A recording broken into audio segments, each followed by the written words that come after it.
میرے حضور سے پوچھا گیا مومن بخیل ہو سکتا ہے؟ کہا نہیں، مومن سخی ہوتا ہے، لیکن ہو سکتا ہے کبھی بخل بھی کر جائے، بشر ہی تو ہے۔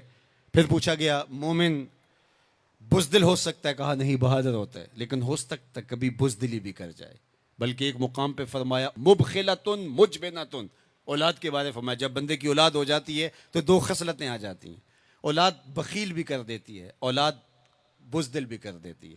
جب بندے کی اولاد نہیں ہوتی ہے تو اس وقت بڑا دلیر ہوتا ہے، ہر میدان میں ہاتھ ڈال لیتا ہے، اولاد کے بعد تھوڑا سوچنے لگتا ہے۔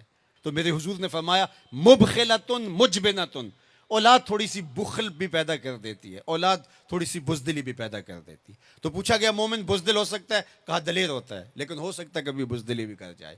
پھر پوچھا گیا بخیل ہو سکتا ہے؟ کہا سخی ہوتا ہے، لیکن ہو سکتا ہے کبھی بخل بھی کر لے۔ تیسری بات میرے حضور سے پوچھی گئی مومن جھوٹا ہو سکتا ہے؟ فرمایا جھوٹا نہیں ہو سکتا، یہ طے شدہ بات ہے کہ مومن ہو اور جھوٹا ہو، یہ نہیں ہو سکتا۔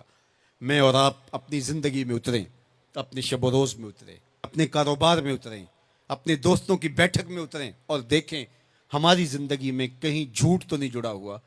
میرے حضور نے تو مومن کی شان بیان کی کہ وہ جھوٹا نہیں ہوتا، اور میرے حضور کا نمایاں وصف صادق اور امین ہے، جس کو کافر بھی مانتے تھے۔ جب آقا کریم نے کوہ صفا پہ چڑھ کے کہا میں اگر کہوں کہ پہاڑ کی دوسری جانب سے ایک لشکر آ رہا ہے جو تمہیں تاخت و تاراج کر کے رکھ دے گا تو تم میری بات مان لو گے؟ تو انہوں نے کہا نہ بھی نظر آیا تو ہم کہیں گے ہم اندھے ہیں، آپ سچے ہو۔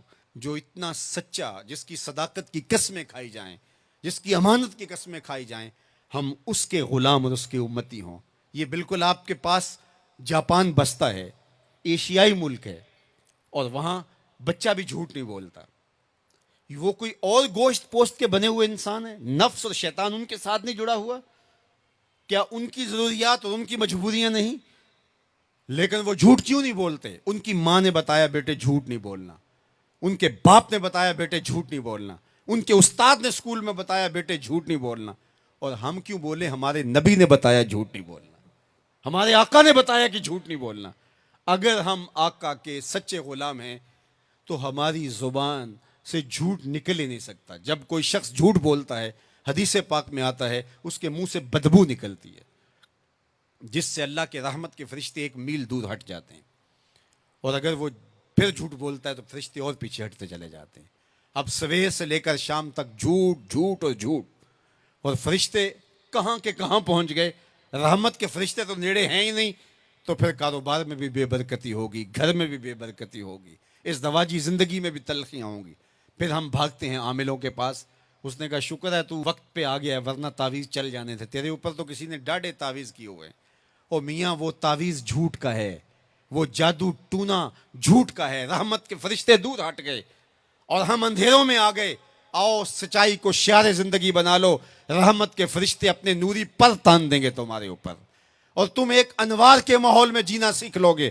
میرے حضور علیہ السلام کا بتایا ہوا دین، میرے حضور کا دیا ہوا شعار حیات، میرے حضور کے دیے ہوئے انداز زندگی، وہ اختیار کر کے ہم ایک پاکیزہ ستھری طیب اور صاف زندگی گزارنے کا تصور حاصل کر کے ایک خوشگوار زندگی جینے کی کوشش کریں۔ آئیے میں اور آپ آج دیکھیں کہ ہمارے ساتھ کوئی ایسا عمل، کوئی ایسا رویہ تو نہیں جڑا جو حضور کے بتائے ہوئے طریقوں سے ہٹ کر ہے۔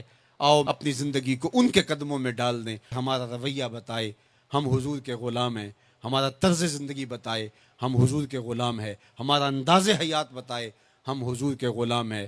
غلامی رسول کو اپنی نس نس میں سمو لو، غلامی رسول تمہارے لباس سے دکھائی دے، غلامی رسول تمہارے رویوں سے دکھائی دے، غلامی رسول تمہارے طرز حیات سے دکھائی دے، غلامی رسول تمہارے سجدوں سے دکھائی دے، تو غلامی رسول تمہارے وعدوں سے دکھائی دے، تمہاری بولی سے غلامی رسول ٹپکتی ہو، نہ یہ کہ تم صرف زبان سے یہ کہو کہ میں غلام رسول ہوں، باقی تمہاری زندگی کا ہر تیور اس کی نفی کر رہا ہو۔